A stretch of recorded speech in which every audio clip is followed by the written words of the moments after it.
Previous year papers के बिना आपकी आगे की प्रिपरेशन अधूरी है, ऐसा मैं हमेशा बोलता हूँ। Hi friends, welcome back to study classes. HTET 2025-26 notification already out हो चुका है और आपके पेपर में ज्यादा समय नहीं रहेगा। और प्रीवियस ईयर पेपर जो आपका कंडक्ट हुआ था एचटेट का 2024 वाला जो पेपर था, उसका जो डिस्कशन है आज हम करने वाले हैं। और ये डिस्कशन आपके लिए काफी इंटरेस्टिंग है, काफी वैल्यूएबल है। आपको पता लगेगा इस एग्जामिनेशन का लेवल क्या रहता है और किस तरीके से आपको क्वेश्चंस को अप्रोच करना है। आइए फटाफट से अपने डिस्कशन को शुरू करते हैं। एंड प्यारे दोस्तों, सेशन को शुरू करने से पहले आपको बता दें कि AV study classes HTET PGT commerce के लिए आपका कंप्लीट कोर्स और क्वेश्चन बैंक ऑफर करता है। आप इन सभी कोर्सेज की डिटेल हमारी ऐप और वेबसाइट पे जाके ले सकते हैं। इन पे अभी अच्छे खासे डिस्काउंट्स भी चल रहे हैं, तो आप इनका बेनिफिट भी जरूर ले सकते हैं। तो यहाँ पे हमारे पास सवाल है जी। According to R.N. Carter, dash is the science and art of recording correctly in the books of accounts all those business transactions that result in the transfer of money or money's worth. Options आपके सामने, accounting, book keeping, accountancy, आपको choose करना है। अगर देखो आपको definition exactly पता है कि क्या डेफिनेशन किसने दी है, तो आप आंसर कर लोगे। अगर नहीं भी पता, देखो यहाँ पे आपको बोला जा रहा है कि आपको रिकॉर्डिंग करनी है। जो रिकॉर्डिंग का काम है वो आपका अकाउंटिंग के दायरे में तो आता है, बट अकाउंटिंग का जो स्कोप है वो काफी बड़ा है, काफी वाइड है। इसमें और भी बहुत सारी चीजें आ जाती हैं। रिकॉर्डिंग, क्लासिफाइंग, समराइजिंग, कम्युनिकेटिंग, बहुत सारी चीजें आती हैं। अगर केवल और केवल रिकॉर्डिंग की बात हो रही है तो ये ज्यादा स्पेसिफिकली बुक कीपिंग से जुड़ा होगा, और इसीलिए करेक्ट आंसर यहां पे हमारे पास ऑप्शन नंबर 2 बुक कीपिंग का बनेगा। चलिए, तो यहां पे हमारे पास सवाल है, in sinking fund method of depreciation the amount of depreciation. अब ये सिंकिंग फंड मेथड जो रहते हैं डेप्रीसिएशन का, इस मेथड के अंदर आप अपने डेप्रीसिएशन का जो अमाउंट है वो एक अलग अकाउंट में डालते हो, इकट्ठा करता रहते हो, उस पे इन्वेस्टमेंट करते रहते हो, ताकि बाद में जब आपको एसेट रिप्लेस करना हो तो आप इन्वेस्टमेंट को बेच के एसेट रिप्लेस कर लो। जो डेप्रीसिएशन का अमाउंट है उस पे थोड़ी कोई फर्क पड़ेगा। डेप्रीसिएशन का अमाउंट तो हर साल सेम ही रहेगा, कांस्टेंट ही रहेगा। तो करेक्ट आंसर हमारे पास यहाँ पे ऑप्शन नंबर 1 जो है वो बनेगा। चलिए, तो यहाँ पे सवाल है, which chart is used to identify the changes और the trend that exist in a series of data. Options आपके सामने, लाइन और arithmetic chart, pictograph, pie chart या फिर बार ग्राफ। देखो, जो आप ट्रेंड वगैरह बनाते हो तो आपका जो ग्राफ बनता है वो यूजुअली कुछ इस तरीके का बन रहा होता है। ग्राफ है ना, जब आप कोई ट्रेंड वगैरह प्लॉट करने की कोशिश कर रहे होते हो। और ये बेसिकली आपका लाइन चार्ट है, ये बेसिकली आपका एक लाइन या अरिथमेटिक चार्ट इसे बोला जाता है। पिक्टोग्राफ के अंदर आपके पिक्चर्स वगैरह बनाए जाते हैं। पाई चार्ट आपका एक पाई की फॉर्म में कुछ ऐसा चार्ट बनता है। बार ग्राफ के अंदर आपके जो अलग अलग बार्स हैं वो कुछ इस तरीके से बनाए जाते हैं। सो करेक्ट आंसर हमारे पास यहाँ पे ऑप्शन नंबर 1 का रहेगा। चलिए, तो प्यारे दोस्तों, अभी हमारे पास सवाल है, the difference in both the balances, bank balance as per cash book and passbook may not arise due to which of the following reasons। इन दोनों में डिफरेंस अराइज नहीं होगा, किसकी वजह से? टाइमिंग। देखो, टाइमिंग डिफरेंसेस तो हमारे हो सकते हैं जी। टाइमिंग का मतलब तो ये हुआ कि आपने बैंक में जो चेक है वो लगा दिया, पर बैंक ने उसे बाद में क्लियर किया, तो टाइम का डिफरेंस हो गया, बैलेंस डिफरेंस हो गए। एरर्स की वजह से डिफरेंस हो सकते हैं, ट्रांजैक्शंस की वजह से डिफरेंस हो सकते हैं। बट लाइक डिसलाइक, पसंद नापसंद, इसकी वजह से थोड़ी डिफरेंसेस होंगे। अकाउंटेंट लोग तो वैसे ही ये पसंद नापसंद जैसी चीजों से दूर रहते हैं। ये तो बिल्कुल ही अनइमोशनल से लोग होते हैं, टेक्निकल से लोग होते हैं। सो करेक्ट आंसर यहाँ पे हमारे पास ऑप्शन नंबर 2 का रहेगा। From the following particulars calculate balance as per passbook for Verma offset limited. Balance as per cash book आपको 2,40,000 दे रखा है। Cheque issued but not presented in the bank amounts to 1,36,000। तो कैश बुक से आपको passbook के बैलेंस पे जाना है, तो एक एक स्टेटमेंट को पढ़ते हैं और उसका प्लस माइनस करते हैं। तो आपने चेक इशू कर दिए, तो आपने अपनी कैश बुक में जो बैंक कॉलम है उसमें अमाउंट घटा दिया होगा कि मेरा बैलेंस घट गया। बट क्योंकि वो अभी प्रेजेंट नहीं हुआ, तो बैंक वाला बैलेंस आपका एक्चुअल में घटा नहीं है। तो बैंक वाला बैलेंस अभी आपका ज्यादा है, कैश बुक में कम है। तो कैश बुक से बैंक वाले बैलेंस पे पहुंचना है, तो आप क्या करेंगे, ये 1,36,000 का जो अमाउंट है ये इसके अंदर आप ऐड करेंगे। Cheque deposited in the bank but not yet cleared amounts to ₹90,000। आपने कुछ चेक बैंक में जमा करवा दिए और आपने अपना जो कैश बुक में बैंक बैलेंस है वो भी इंक्रीज कर दिया होगा, बट बैंक ने आपको उनका क्रेडिट अभी नहीं दिया, उनको क्लियर नहीं किया, तो बैंक में बैलेंस अभी भी कम है, तो कैश बुक वाले बैलेंस को भी कम कर देते हैं, 90,000 से कम कर देते हैं जी। Bank charges amount to 300। देखो बैंक चार्जेस पासबुक में आ रहे होंगे, कैश बुक में नहीं आ रहे, तो कैश बुक में भी इसको माइनस कर देते हैं। Interest credited by the bank amounts to ₹1250। तो बैंक ने हमें कुछ इंटरेस्ट दिया है जो पासबुक में तो आ रहा होगा बट कैश बुक में नहीं आ रहा होगा, तो कैश बुक में भी इसे ले लेते हैं, ऐड कर देते हैं, 1250 को ऐड कर देते हैं और हमारा यहाँ पे बैंक बैलेंस निकल कर आ जाएगा एज पर पासबुक।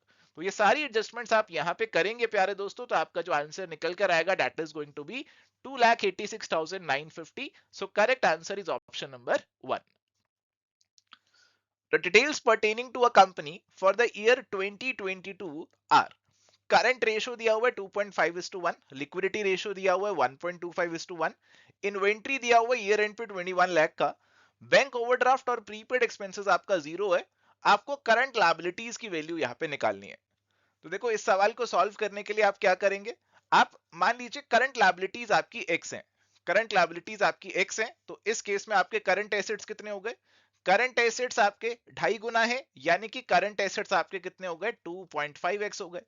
और ऐसे ही आपके लिक्विड रेशियो 1.25:1 है, तो लिक्विड एसेट्स आपके कितने हो गए 1.25x यहाँ पे हो गए। अब करंट एसेट्स और लिक्विड एसेट्स का जो डिफरेंस है वो बेसिकली क्या होगा, वो बेसिकली आपका इन्वेंट्री ही होगा, क्योंकि बाकी सारी चीजें तो जीरो ही है जो बता रखी हैं। तो current assets minus liquid assets is equal to 21 lakh, ये इक्वेशन आपका बन गया। बस इस इक्वेशन को सॉल्व कर लो, x की वैल्यू निकाल लो, आपका आंसर निकल कर आ जाएगा। तो 1.25x इज इक्वल टू 21, और इसे आप सॉल्व कर लीजिए, 21 लाख डिवाइडेड बाय 1.25, कैलकुलेशन थोड़ी बहुत करनी पड़ेगी, अगर आप कर लेंगे तो आपका आंसर यहाँ पे 16,80,000 का प्यारे दोस्तों निकल कर आ जाएगा। सो करेक्ट आंसर यहाँ पे आपके पास ऑप्शन नंबर 2 का बनेगा। How is interest on debentures typically treated in the financial statements of a company? तो एक कंपनी की फाइनेंशियल स्टेटमेंट्स में जो डिबेंचर का इंटरेस्ट है उसको कैसे रिकॉर्ड किया जाता है, क्या ट्रीट किया जाता है? Operating expense, liability, asset, charge against the profits of a company. देखो जी, लायबिलिटी या एसेट तो ये आपका बेसिकली नहीं है, अनलेस एंड अनटिल ये कोई अनपेड वगैरह हो तो ये बात आती है। ये आपका एक एक्सपेंस है, एक charge against the profits of the company है, ये आपको पे करना ही होगा, अगर आपके प्रॉफिट्स हो तब भी, नहीं हो तब भी। सर हम इसे ऑपरेटिंग एक्सपेंस क्यों नहीं मानेंगे? देखो ऑपरेटिंग एक्सपेंस ये नहीं है आपका, ये आपका बेसिकली एक फाइनेंसिंग एक्सपेंस है, नॉन ऑपरेटिंग है ये, क्योंकि आपने फाइनेंस ऑब्टेन किया हुआ है डिबेंचर्स को इशू करके, और ये कोर ऑपरेशन से आपका जुड़ा हुआ नहीं है, ये बेसिकली आपका फाइनेंशियल नेचर का एक्सपेंस है। तो it is going to be option number 4, charged against the profits of a company. So answer is option number 4। Which of the following is not exempted from GST? GST जानते हैं ना, goods and services tax है ये आपका, आज की date में सारी जो ट्रांजैक्शंस होती हैं उस पर ये जीएसटी लागू होता है, और कुछ ट्रांजैक्शंस ऐसी हैं जिनको जीएसटी के दायरे से बाहर रखा गया है। अब यहाँ पे सबसे पहले इंटरेस्ट की बात करी हुई है जी, देखो इंटरेस्ट पे जीएसटी नहीं लगता। कभी आपने देखा है कि बैंक आपसे जो इंटरेस्ट आपकी खाते में डाल रहा है उस पे जीएसटी आ रहा हो, या फिर आपसे जो लोन पे इंटरेस्ट चार्ज किया हुआ उस पे जीएसटी लगा रहा हो? तो ऐसा नहीं होता, इंटरेस्ट के ऊपर जीएसटी नहीं लगता है। Travelling expenses claimed by the staff, देखो जो आप अपने स्टाफ को सैलरी वगैरह खर्चे वगैरह देते हो उस पे भी आपका जीएसटी नहीं लगता है। इंटर स्टेट सेल, अब अगर आपने एक स्टेट से दूसरी स्टेट में सामान बेचा या विद इन द स्टेट भी बेचा तो जीएसटी तो लगेगा ही ना। जीएसटी ऐसा थोड़ी है कि सेम स्टेट में सामान बेचोगे तभी लगेगा यार, जीएसटी तो सभी सप्लाई पे लगेगा, इंटर स्टेट हो या इंट्रा स्टेट हो, तो ये तो जीएसटी लगेगा। Supply of services to government, तो हाँ कुछ सर्विसेज ऐसी हैं जो सरकार को दे रहे हो तो वो जीएसटी के दायरे से बाहर रखी गई हैं। सो answer is option number 3। Accounting for retirement benefits in the financial statements of employers comes under which Indian accounting standard? तो कौन सा एएस है बेसिकली जो आपका अकाउंटिंग फॉर रिटायरमेंट बेनिफिट से डील कर रहा है? देखो सवाल में ऊपर लिख रहे Indian accounting standard Ind AS लग रहा है पूछ रहे हैं, बट नहीं, ऑप्शंस जो दिए हुए वो क्लियरली एएस एएस के दिए हुए हैं, नहीं तो इंड एएस लिखा होता अगर वो इंड एएस स्पेसिफिकली पूछ रहे होते। तो जनाब यहाँ पे आपके जो रिटायरमेंट बेनिफिट्स हैं वो एस 15 के अंदर आते हैं। सो करेक्ट आंसर यहाँ पे हमारे पास ऑप्शन नंबर 3 जो है वो बनेगा। Original cost of the asset is rupees 2,50,000. Useful life of the asset is 10 years. And net residual value is estimated to be 50,000. Calculate the amount of depreciation to be charged every year. तो एक asset आपने खरीदा 2.5 लाख का, उसे 10 साल इस्तेमाल करोगे, 10 साल के बाद 50,000 का बिक जाएगा।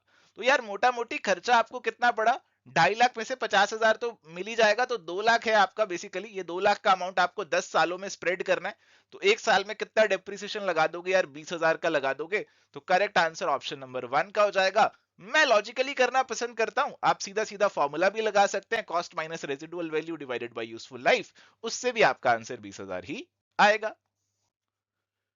चलिए सवाल है, a company has net profit margin of 5%, total assets of 90 lakh and return on assets of 9%, its total asset turnover ratio would be। अब सवाल एक बार अगर आप पढ़ते हैं तो थोड़ा सा ये सवाल आपको लगता है यार ये तो क्या पूछ लिया है ना, ये तो ऐसा लग रहा है ये बताया नहीं पर पूछ रहा है ये चीज। चलिए देखते हैं कैसे कर सकते हैं। देखो एसेट टर्नओवर रेशियो का फॉर्मूला पता है आपको क्या होता है, इसमें दो चीजें आती है, एक आपका टर्नओवर आएगा और आपका यहाँ पे आएंगे आपके जो टोटल एसेट्स है वो यहाँ पे आ जाएंगे। दो चीजें आती हैं एसेट टर्नओवर रेशियो में। अब टोटल एसेट्स तो सवाल में आपको ऑलरेडी गिवन है, बट आपको यहाँ पे टर्नओवर गिवन नहीं है।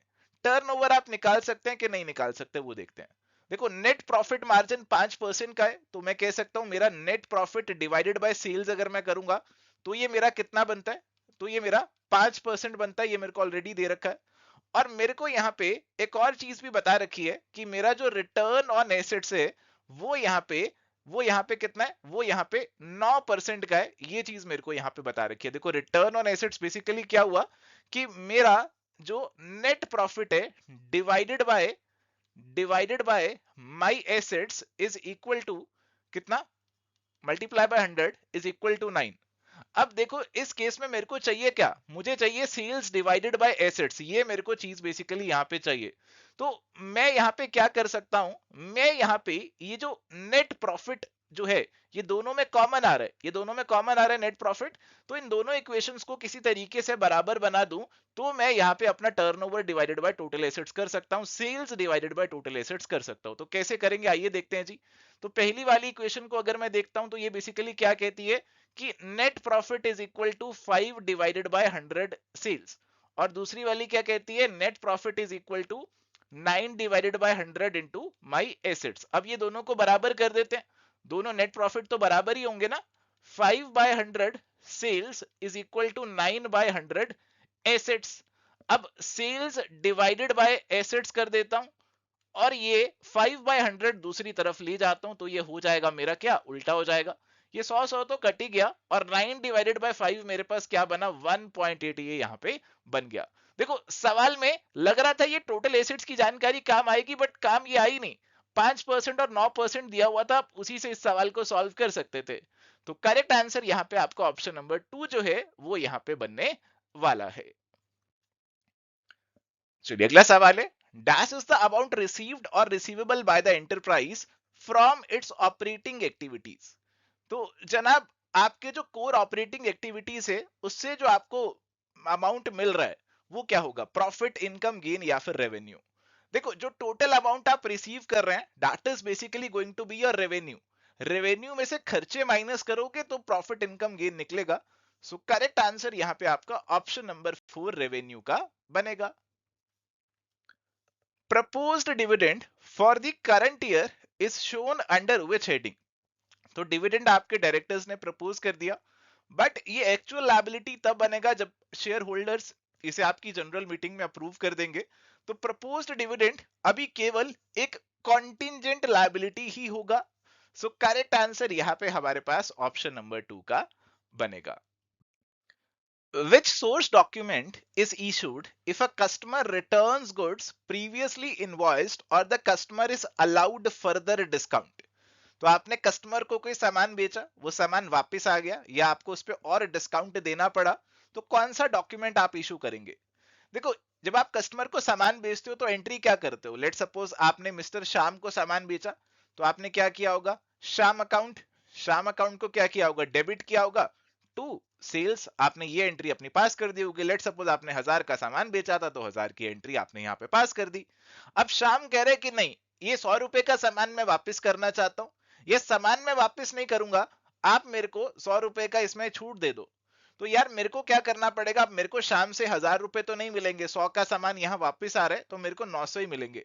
तो शाम को डेबिट किया हुआ था, यहाँ पे मैंने 1000 से अब इसको 900 पे लेके आना है, तो इस अकाउंट को 100 रुपए से कम करना पड़ेगा। शाम को 1000 से डेबिट किया था, तो अब शाम को 100 से क्रेडिट करूंगा, शाम को 100 से क्रेडिट करूंगा। और ये जो शाम को मैं 100 से क्रेडिट कर रहा हूं, इसके बदले इसको एक अकाउंट, एक डॉक्यूमेंट इशू कर दूंगा। ये डॉक्यूमेंट होगा क्रेडिट नोट। ये लीजिए श्याम जी, आपके अकाउंट को मैंने क्रेडिट कर दिया अपनी किताबों में, और यहाँ पे सेल्स रिटर्न या जो भी आपका डिस्काउंट वगैरह वो आप यहाँ पे डेबिट कर देंगे। तो ये एंट्री आपकी बनेगी, क्रेडिट नोट आपका यहाँ पे इशू हो जाएगा। Prince limited wants to prepare its cash flow statement. It sold equipment of book value of rupees 60,000 at a gain of rupees 8,000. The amount to be reported in its cash flow statements under investing activities is. तो Prince limited अपनी cash flow statement बनाना चाहती है। उसने अपना equipment बेचा 60,000 का और उस पे गेन हो गया 8,000 का। अब देखो इक्विपमेंट की बुक वैल्यू आपको बता रखी है, बट ये नहीं बताया कि यहाँ पे ये इक्विपमेंट कितने का बेचा हुआ है, कितने का बेचा हुआ है ये आपको नहीं बताया हुआ है, आपको सिर्फ इतना बता रखा है at a gain of rupees 8,000। तो इन्वेस्टिंग एक्टिविटीज में कितना अमाउंट यहाँ पे आएगा, तो देखो 100% क्लैरिटी क्योंकि नहीं हो रही है कि ये जो बुक वैल्यू है ये ओरिजिनल बुक वैल्यू है या इसमें से डेप्रिसिएशन माइनस करके बुक वैल्यू है। कहीं ऐसा तो नहीं था कोई डेप्रिसिएशन का अकाउंट अलग से मेंटेन चल रहा हो। तो ये वाले अकाउंट का जो आंसर है, इन्होंने ये वाले जो क्वेश्चन का आंसर है इन्होंने ऑफिशियली ड्रॉप कर दिया था। तो इसका आंसर यहाँ पे अभी कोई ऑफिशियल आंसर नहीं है, तो ये सवाल को आप अभी स्किप कर सकते हैं।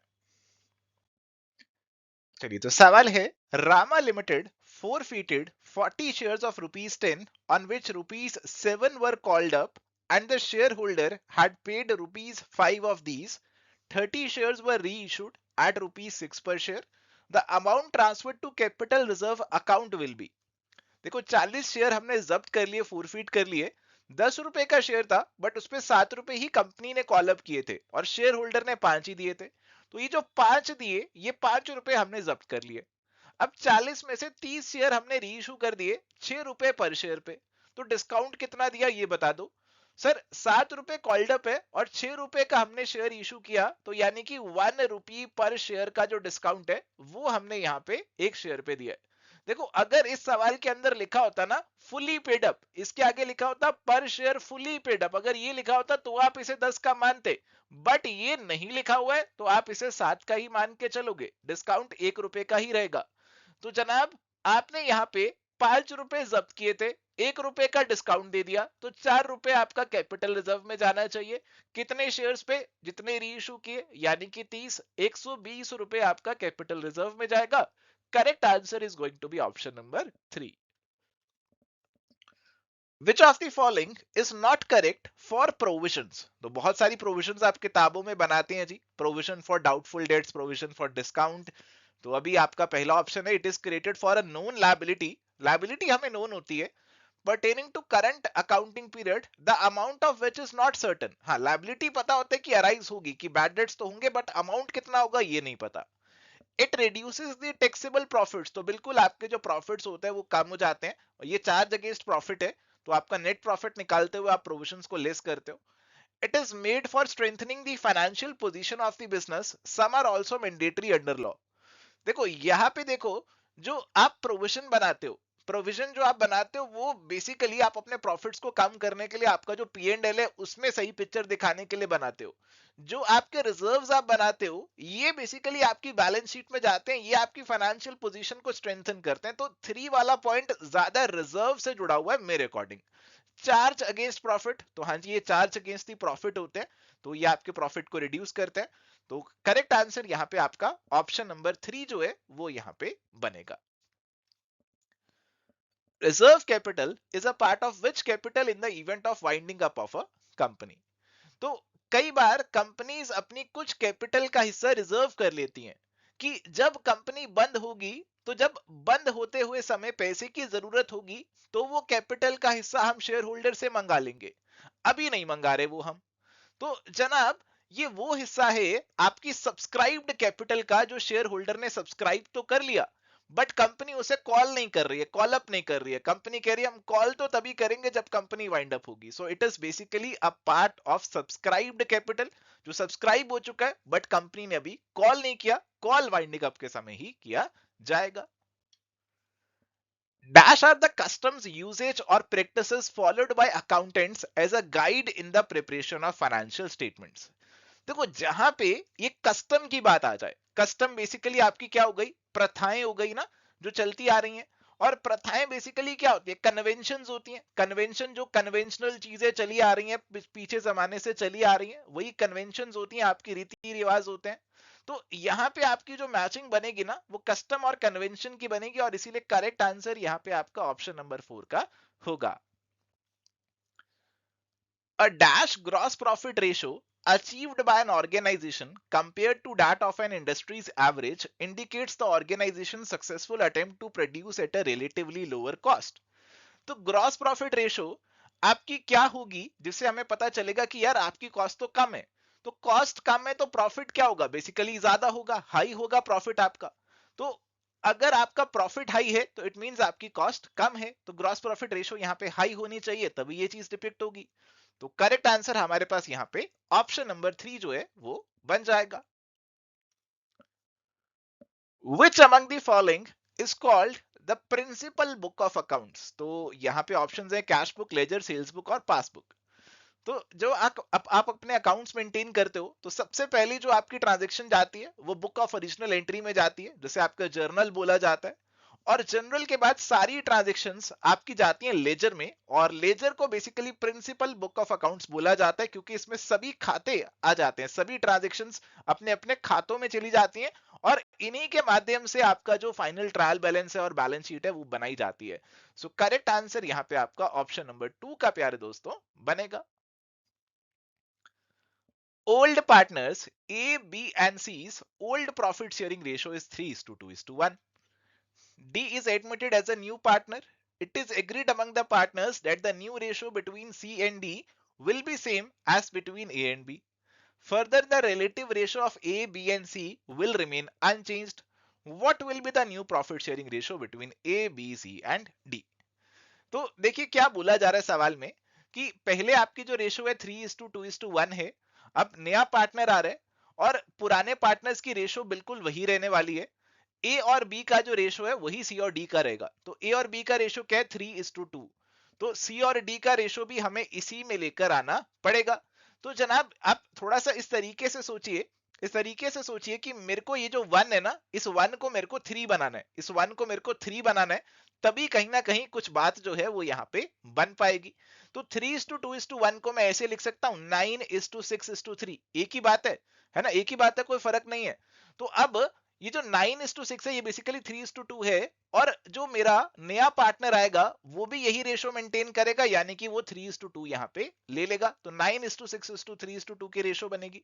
आप ऑप्शंस को भी डायरेक्टली देख सकते हैं, ऑप्शंस को भी डायरेक्टली देखें और देखें कि कौन सी ऐसी है जिसमें 3:2 दोनों की बन रही है, पुरानों की भी और नई की भी, दोनों की 3:2 की रेशो बन रही है। तो आप देखेंगे ये 2 और 3 बिल्कुल सेम है, और ये 2 और 3 ही बेसिकली आपके जो आंसर है वो यहाँ पे बनेंगे। सो correct answer is basically 9:6:3:2. In case of dishonor of a check, discount received, discount allowed, and the cancellation of discount received or discount allowed are recorded through. तो ये सब आपकी जो एंट्रीज हैं वो कौन सी किताब में लिखी जाती हैं, journal, proper, cash book, bank account, या फिर नन ऑफ दी अबव। देखो ये सारी आपकी एक्स्ट्रा वाली ट्रांजैक्शंस है जिनको और कहीं जगह नहीं मिलेगी, और इसीलिए इनको रिकॉर्ड कर लिया जाता है। आपका जो जर्नल प्रॉपर है, जो बेसिकली आपका रेजिडुअरी बुक रहती है, उसके अंदर ये आपकी सारी एंट्रीज आ जाएंगी। सो correct answer is option number 1. Which among the following accurately describes the role of memorandum of association in company formation? तो MOA का क्या रूल रहता है? It outlines the company's internal rules and regulations. It is a charter of the company defining relation with external world and scope of activities. It certifies the incorporation giving legal existence. Mandatory document for a business license from local authorities. तो जो आपका MOA होता है वो company का charter होता है जो बताता है कि कंपनी का बाहर वालों के साथ कैसा संबंध रहेगा और कंपनी के क्या ऑब्जेक्टिव्स रहेंगे, क्या एक्टिविटीज वो कर सकती है। So correct answer is option number 2। Internal rules और रेगुलेशंस आपके आर्टिकल्स ऑफ एसोसिएशन के अंदर यहाँ पे आते हैं। So correct answer is option number 2। A, B, and C are partners sharing profits in the ratio 7:5:4. C died on 30th June 2022। बताइए, सी की मृत्यु हो गई 30 जून 2022 को। Profits for the accounting year 2021-22 were rupees 24,000। पिछले साल के प्रॉफिट्स आपको दिए हुए हैं। How much share in profits for the period 1 April to 30 June 2022 will be credited to C's account. देखो सी मर गया बेचारा, बट 3 महीने काम करके गया, तो 3 महीने के प्रॉफिट्स जो हैं हम उसके लीगल हेयर को जरूर पहुंचाएंगे। तो कितना प्रॉफिट पहुंचाया जाए बताइए। तो पिछले पूरे साल का प्रॉफिट 24,000 था, ठीक है जी। तो हम ये लगा सकते हैं कि पिछले पूरे साल 12 महीने का प्रॉफिट 24,000 था, तो 3 महीने का प्रॉफिट कितना होगा, इंटू 3/12 आप कर लीजिए, तो 3 महीने का प्रॉफिट आ जाएगा। अब इसमें सी का हिस्सा कितना होगा, सी का हिस्सा है 4, यानी कि 4/16 सी का हिस्सा है। तो आप ये कैलकुलेशन कर लीजिए, तो आपका आंसर निकल कर आ जाएगा। इसे आप सॉल्व करेंगे तो ये 1,500 रुपए का हिस्सा यहाँ पे बनेगा। तो हमने पिछले साल के प्रॉफिट के बेसिस पे ही सी के लीगल हेयर को यहाँ पे अपने पैसे पकड़ा दिए। Correct answer is option number 1। Which of the following is not an objective of ratio analysis. तो रेशियो एनालिसिस का क्या ऑब्जेक्टिव नहीं है। Effective direction expressing trend showing changes inter from comparison. देखो, ट्रेंड और चेंजेस और कंपैरिजन तो इससे डेफिनेटली पता लगते हैं, बट इफेक्टिव डायरेक्शन बेसिकली ये एक मैनेजमेंट का ऑब्जेक्टिव रहता है, स्पेसिफिकली मैनेजमेंट का ऑब्जेक्टिव है, ये रेशियो एनालिसिस से डायरेक्टली जुड़ा हुआ नहीं है। So correct answer is option number 1। If any person furnishes any false or incorrect particulars of any information or suppresses any material information of which he is aware in any of the documents filed with the registrar in relation to registration of a company, he shall be punishable for fraud under which section? देखो जी, जो आपकी fraud की punishment है वो आपके companies act के section 447 के अंदर दी जाती है। अब ये 1 और 3 दोनों काफी क्लोज ऑप्शंस इन्होंने दे दिए, ऐसा करना नहीं चाहिए इनको। वैसे करेक्ट आंसर आपका बेसिकली ऑप्शन नंबर 1 जो है वो यहाँ पे बनेगा। ऑप्शन नंबर 1 बेसिकली आपका यहाँ पे करेक्ट होगा। Which of the following is not a key feature of a computerized accounting system? तो आप कंप्यूटराइज्ड अकाउंटिंग कर रहे हैं, कंप्यूटर पे अपने अकाउंट्स मेंटेन कर रहे हैं, तो उसका कौन सा की फीचर यहाँ पे नहीं होगा, ये आपसे पूछा जा रहा है जी। Automated recording and classification of transaction, तो बिल्कुल सारा काम ऑटोमेटिकली होगा आपका। रियल टाइम प्रोसेसिंग होगी, रिपोर्टिंग होगी। Elimination of the need for internal control mechanism. Integration with other business processes like inventory management, तो बिल्कुल इन्वेंट्री भी आपकी कंप्यूटर में ही मेंटेन हो जाती है, बट इंटरनल कंट्रोल तो आपको रखना ही पड़ेगा। कंट्रोल रखने तो जरूरी है, स्पेशली कंप्यूटराइज्ड अकाउंटिंग में, ताकि कोई छेड़छाड़ ना कर दे, कोई गड़बड़ ना कर दे, तो कंट्रोल तो होने चाहिए। आप पासवर्ड्स वगैरह भी लगा के रख सकते हैं। So correct answer is option number 3। International accounting standard 29 is laid down for, तो हमारा जो IAS 29 है वो किससे जुड़ा हुआ है। तो IAS 29 बेसिकली आपका हाइपर इन्फ्लेशनरी इकोनॉमीज हैं जिनमें बहुत ज्यादा तेजी से दाम बढ़ रहे हैं, उसमें किस तरीके से अकाउंट्स मेंटेन किए जाएं, इससे जुड़ा हुआ है। करेक्ट आंसर यहाँ पे आपका ऑप्शन नंबर 1 का बनेगा। Which ratio indicates proportion of the owner's fund to total fund invested in the business? Options हैं debt equity ratio, equity ratio, debt ratio और नेट प्रॉफिट रेशो। तो यहां पे आपसे पूछा जा रहा है भाई कौन सी रेशो है जो बताएगी कि ओनर फंड, जो बेसिकली शेयर होल्डर का फंड्स है, divided by your total funds या फिर टोटल एसेट्स, ये किस में आएगा, कौन सी रेशो आपको बताएगी। तो ये हमारी प्रोप्राइटरी रेशो या फिर इक्विटी रेशो होती है। सो करेक्ट आंसर यहाँ पे हमारे पास ऑप्शन नंबर बी का बनेगा। डेट इक्विटी रेशो में डेट डिवाइडेड बाय इक्विटी आता है, डेट रेशो में debt divided by total funds हो जाएगा, नेट प्रॉफिट रेशो में तो net profit divided by sales हो जाएगा। So answer is option number 2। चलिए, तो यहाँ पे हमारे पास अब सवाल है, which of the following is false regarding partnership. It is not limited to a specific venture. It is limited to a specific venture. It is carried on under the firm's name. It is a continuing profit seeking enterprise. देखो, partnership आपकी continuing profit seeking enterprise हो सकती है, आज कुछ और काम कर रही हो सकती है, कल कुछ और काम कर रही हो सकती है। कोई स्पेसिफिक वेंचर के लिए नहीं बनाई जा रही है, कोई स्पेसिफिक काम करने के लिए नहीं बनाई जा रही है, ये कॉन्टिन्यूअसली चलती रहेगी। सो यहाँ पे it is limited to a specific venture वाली जो स्टेटमेंट है वो गलत हो जाएगी। Answer is going to be option number 2। Which one of the following is not a single use plan? Single use plan मतलब वो एक बार ही इस्तेमाल होगा। ये वाली जो प्लान है वो हर एक चीज के लिए, हर एक सिनेरियो के लिए अलग अलग बनाई जाएगी। प्रोग्राम, देखो प्रोग्राम आपका दिवाली का प्रोग्राम, क्रिसमस का प्रोग्राम सब अलग अलग बनेंगे, तो ये एक सिंगल यूज हुआ। प्रोजेक्ट, तो हर एक प्रोजेक्ट अलग अलग होगा, ये भी सिंगल यूज हो गया। बजट, बजट भी आपके अलग अलग बनेंगे, हर एक चीज का, हर एक मंथ का बजट अलग अलग ही बनेगा, ये भी सिंगल यूज हो गया। पॉलिसी, पॉलिसी आपने एक बार बनाई, वो आपकी सालों साल चलती रहेगी। जैसे आपने लीव पॉलिसी बनाई कि लीव अगर आपको किसी ने को लेनी है तो इस तरीके से आपका प्रोसीजर फॉलो करना पड़ेगा, तो ये आपका सालों साल चलता रहेगा। तो एक सिंगल यूज प्लान नहीं है, ये एक स्टैंडिंग प्लान है। So correct answer is option number 4। The pricing strategy in which the company charges the same price plus freight to all the customers regardless of their location is known as। अब ये वो strategy है जिसके अंदर company कहती है कि मैं दिल्ली में बैठी हूं, तुम गुड़गांव में, नोएडा में बैठे हो तब भी इतना ही प्राइस रहेगा, तुम अगर बैठे हो यहाँ पे मुंबई में तब भी तुमसे इतना ही प्राइस और फ्रेट चार्ज किया जाएगा। तो ये वाली प्राइसिंग स्ट्रेटेजी को क्या बोलोगे? Homogeneous basic point pricing, constant zone pricing, dynamic pricing या फिर यूनिफॉर्म डिलीवर्ड प्राइसिंग? तो ये आपकी यूनिफॉर्म डिलीवर्ड प्राइसिंग है, क्योंकि आपका जो डिलीवरी प्राइस है वो सेम है सभी के लिए regardless of your location. Basic point के अंदर आप एक बेस पॉइंट से फ्रेट कैलकुलेशन करते हो, कांस्टेंट जोन में आपके अलग अलग जोन्स में डिवाइड कर लेते हो, और डायनेमिक में तो आपके प्राइसेस ही अलग अलग हो जाएंगे। सो करेक्ट आंसर ऑप्शन नंबर 4 का ही यहाँ पे बनेगा। Under the Companies Act 2013, which section the central government empowered to direct a company at any point of time to rectify its name if by inadvertence it has been registered with a name which is identical to or too nearly resembles the name of an existing company, whether registered under the act or the previous company law? तो कोई नई company register हो गई गलती से और उसका नाम बिल्कुल सेम है जैसा पुरानी कंपनी का भी था। अब सेंट्रल गवर्नमेंट उसको कह सकती है कि यार गलती हो गई, अपना नाम चेंज करवा लो। ऐसी चीज कौन से सेक्शन में लिखी हुई है? तो ये बहुत ज्यादा फैक्चुअल सवाल है, सारे सेक्शंस तो हर किसी को याद भी हो नहीं सकते हैं। फिलहाल इसका आंसर यहाँ पे सेक्शन 16 है। ऑप्शन नंबर 1 का जो आंसर है वो यहाँ पे आपका बनेगा। A market coverage strategy in which a firm goes after a larger share of one or a few segments is known as differentiated marketing, undifferentiated marketing, niche marketing, unconcentrated marketing। तो ऐसी कौन सी market coverage strategy है जिसमें आपकी जो firm है वो कुछ स्पेसिफिक सेगमेंट के पीछे पड़ती है, उसी का लार्जर शेयर एक्वायर करने की कोशिश करती है?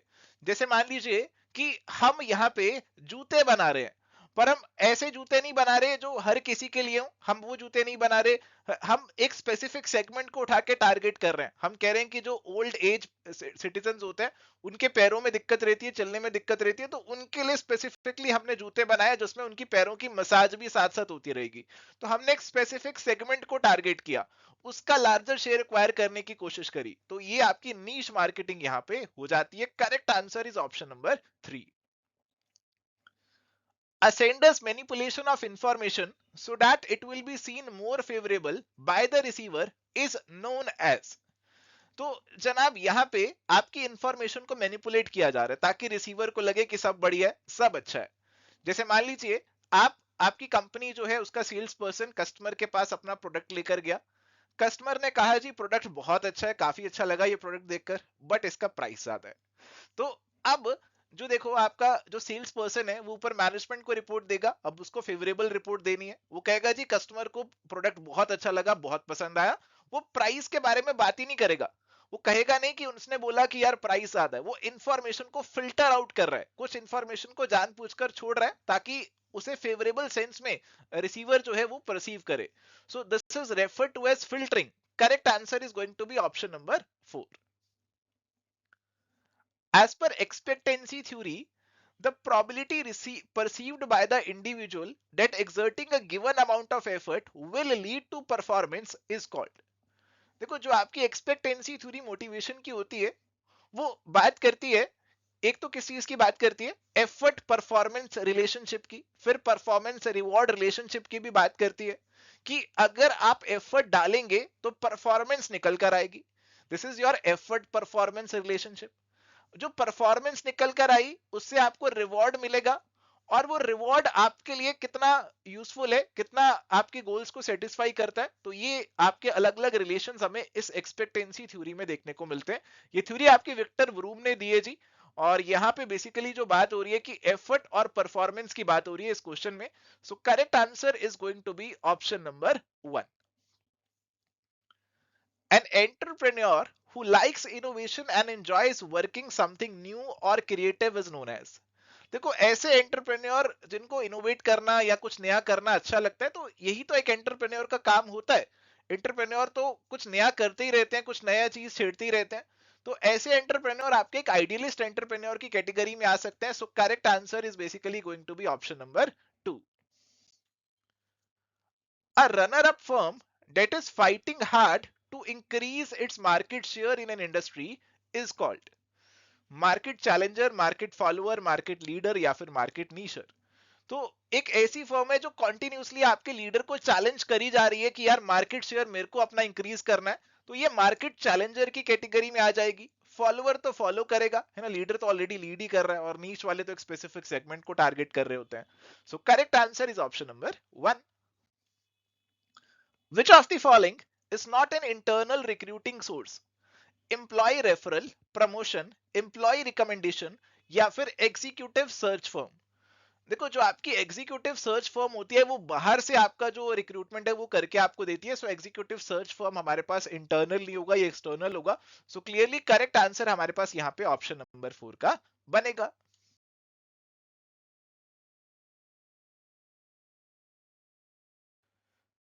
In the model of business buyer behavior, product and service choice comes under। अब ये वाला सवाल थोड़ा सा हाई लेवल मार्केटिंग मॉडल्स के बारे में पूछ रहा है, और इसमें बेसिकली आपको बिजनेस बायर बिहेवियर मॉडल के बारे में पूछा जा रहा है कि यार एक बिजनेस जो अब कोई सामान को बाय करेगा तो कैसा बिहेवियर रहेगा, और उसका मॉडल आप किस तरीके से बना सकते हैं। तो उसमें कुछ कंपोनेंट्स रहते हैं, तो ब्रॉडली उसके 3 कंपोनेंट्स रहते हैं। एक तो आपका जो मार्केटिंग का एनवायरनमेंट है वो इसके अंदर आता है। इसमें आपके 4 पीस आते हैं कि प्रोडक्ट क्या है, प्राइस क्या है, प्लेस, प्रमोशन, ये सारी चीजें आती है। एक आपकी आती है बाइंग ऑर्गेनाइजेशन, जिसने इस सामान को खरीदना है, एक आपका बायर हो गया। और फिर आ गई उसका रिस्पॉन्स कि वो सामान को, कौन से सामान को खरीदेगा, किस दाम पे खरीदेगा, किससे खरीदेगा, तो ये उसका रिस्पॉन्स हो गया। तो यहाँ पे आपके प्रोडक्ट एंड सर्विस चॉइस की बात हो रही है, तो choice basically is going to be a response of the business buyer. तो ये आपका जो आंसर बनेगा ऑप्शन नंबर 1 का बनेगा, बायर रिस्पॉन्स के अंदर ये बेसिकली आएगा। Correct answer is option number 1। Henry Fayol was, Henry Fayol कहां के थे बताइए? इंडिया के तो नहीं थे, नहीं थे जी, ये आपके फ्रेंच इंडस्ट्रियलिस्ट थे। So correct answer is going to be option number 2। A leadership style marked by going beyond the leader's own self-interest and instead focusing on opportunities to help the followers grow and develop is known as। तो ऐसा leadership style जिसमें leader अपना self interest तो भूल जाता है, सब कुछ छोड़ देता है, और सिर्फ फॉलोअर्स की ग्रोथ पे, उनकी डेवलपमेंट पे फोकस करता है। तो बेसिकली लीडर फॉलोअर्स का सर्वेंट बन जाता है, यहाँ पर उनके बारे में ही सोचता है, उनका ही भला करता है। तो it is going to be your servant leadership. Correct answer option number 1 का होगा। बाकी करिज्मेटिक लीडरशिप के अंदर आपका लीडर का पर्सनल चार्म और करिश्मा आ जाता है। सोशलाइज्ड में कुछ सोशल एंगल रहता है, सिचुएशनल तो फिर आपकी कॉन्टिजेंसी थ्योरी हो गई। Correct answer is option number 1। In which business ethos principle practiced by Indian companies and individuals is trained in such a way that avoids conflicts and friction। तो individual को training दी जाती है कि यार आपको ऐसे काम करना है कि आपका किसी के साथ कोई झगड़ा, किसी के साथ कोई फ्रिक्शन ना हो। तो ये कौन से बिजनेस एथिक्स के प्रिंसिपल में आएगा? तो देखो जी, ऑप्शंस काफी क्लोज से आपको लगेंगे, peace, non violence, sacrifice, harmony. तो थोड़ा सा सब्जेक्टिव सा सवाल है ये वाला। इसका जो ऑफिशियल आंसर है वो प्रिंसिपल ऑफ हार्मनी है। सो यहाँ पे principle of harmony option number 4 का आंसर आपका बनेगा। In AD model, A stands for. तो एडी मॉडल में बेसिकली ये जो मॉडल है ये आपका टीचिंग का मॉडल है जी। तो अलग अलग टीचिंग के मॉडल्स होते हैं, तो एडी मॉडल उनमें से एक है।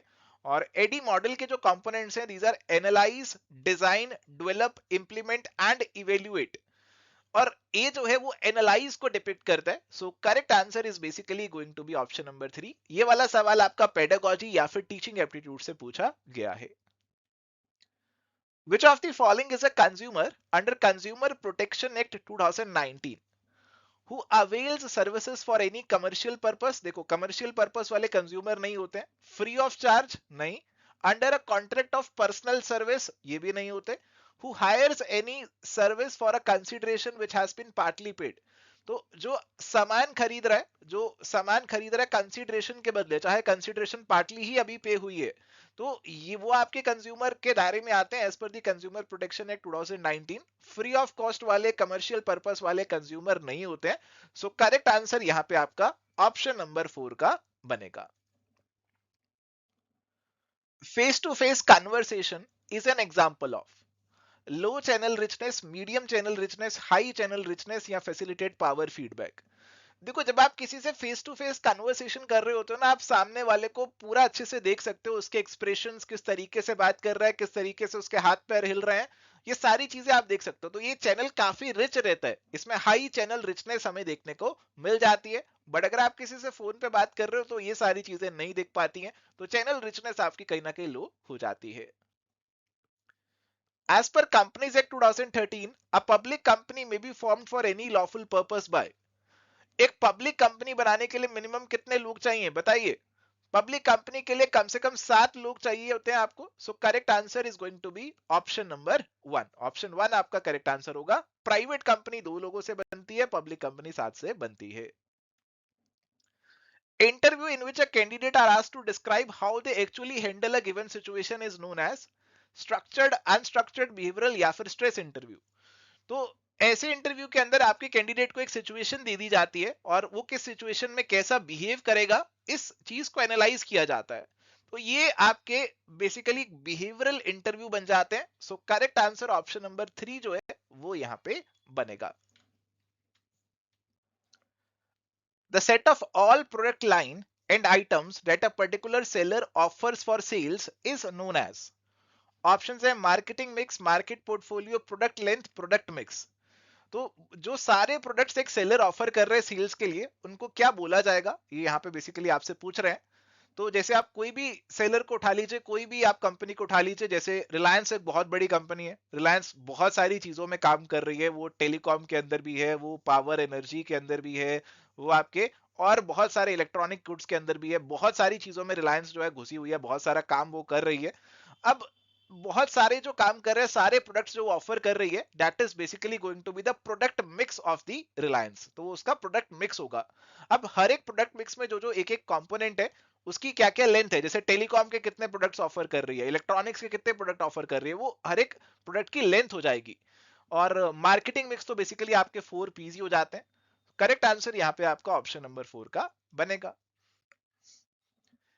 Capital budgeting is which type of financial decision. Financial decision 3 type के होते हैं जी, इन्वेस्टमेंट, फाइनेंसिंग और डिविडेंड। कैपिटल बजटिंग के अंदर आपको ये डिसाइड करना होता है इस प्रोजेक्ट में पैसा डालूं, पैसा इन्वेस्ट करूं या ना करूं। So clearly it is an investment decision. So correct answer is going to be option number 1। Under Consumer Protection Act 2019, which section empowers the central government to establish a central consumer protection authority to be known as Central Authority to regulate matters relating to violation of consumer rights? तो आपका जो central consumer protection authority, आपका जो CCPA बनाया जाता है, वो कौन से सेक्शन के अंदर बनाया जाता है? वेरी इंपॉर्टेंट सेक्शन जनाब, ये आपका सेक्शन नंबर 10 है। और इसीलिए करेक्ट आंसर आपका यहाँ पे ऑप्शन नंबर 1 का बनेगा। तो ये सेंट्रल लेवल पे एक अथॉरिटी बनाई गई है कंज्यूमर राइट्स की प्रोटेक्शन के लिए।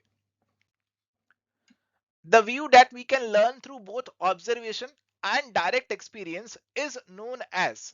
तो ये बेसिकली आपका लर्निंग थ्योरी से जुड़ा हुआ है जी, कि आप जो लर्न करते हैं वो कैसे कर सकते हैं। आप खुद ऑब्जर्व करके भी, एक्सपीरियंस करके भी लर्न कर सकते हैं। और ये चीज बेसिकली जो आपकी सोशल लर्निंग थ्योरी है ना, वो आपको यहाँ पे बोलती है कि आप समाज में रहते हुए इंटरेक्ट करते हो, एक्सपीरियंसेस करते हो, ऑब्जर्व करते हो और उससे बहुत कुछ आप सीख जाते हो। सेल्फ एफिकेसी थ्योरी आपको कहती है कि यार नहीं, खुद से आपको आपकी कैपेबिलिटी के अकॉर्डिंग लर्न करना होगा, सीखना होगा। तो ये चीजें उसमें आती हैं जी। और इसीलिए करेक्ट आंसर यहाँ पे हमारे पास ऑप्शन नंबर 2 का बनेगा।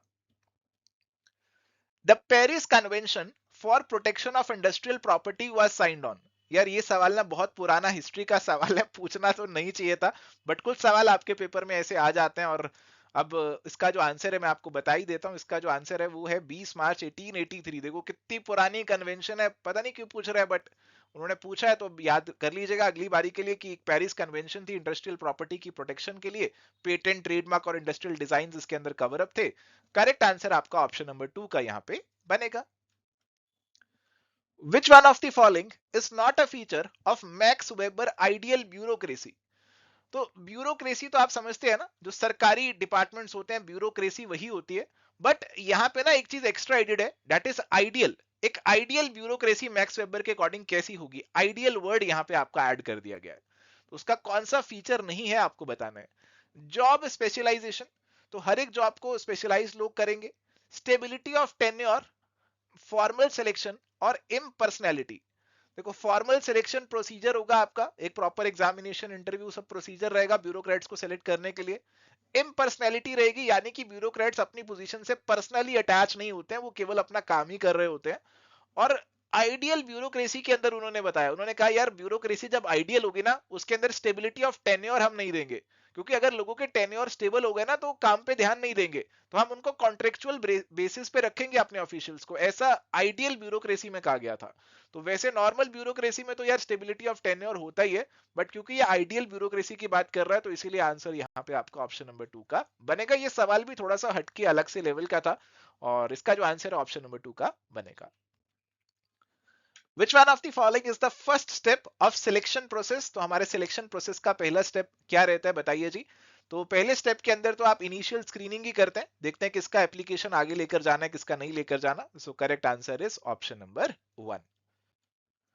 Which international trade theory is usually formulated in terms of two factor model? तो कौन सी आपके इंटरनेशनल थ्योरी को टू फैक्टर थ्योरी भी कहा जाता है, फैक्टर प्रोपोर्शन थ्योरी भी कहा जाता है। तो दो फैक्टर्स हमारे जो इंटरनेशनल ट्रेड थ्योरी के अंदर कंसीडर होते हैं, लेबर और कैपिटल, और ये जो कंसीडर होते हैं ये आपकी हेक्सचर ऑलिन थ्योरी के अंदर किए जाते हैं जी। हेक्सचर ऑलिन थ्योरी को टू फैक्टर मॉडल बोला जाता है कि जो कंट्री लेबर अबंडेंट है वो लेबर अबंडेंट सामान को बना के एक्सपोर्ट करेगी, और जो कैपिटल अबंडेंट है वो कैपिटल अबंडेंट सामान को बना के एक्सपोर्ट करेगी। तो इसीलिए आपका करेक्ट आंसर ऑप्शन नंबर 4 का बनेगा।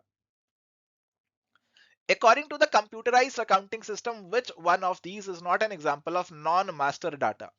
देखो जब आप कंप्यूटराइज्ड अकाउंटिंग कर रहे होते हो ना, आप अपने मास्टर्स बना लेते हो। मास्टर्स बेसिकली आप उन चीजों के हिसाब से बनाते हो जो चीजें फिक्स रहेंगी, जो चीजें कभी चेंज नहीं होगी, जिनमें कभी बदलाव नहीं आएगा।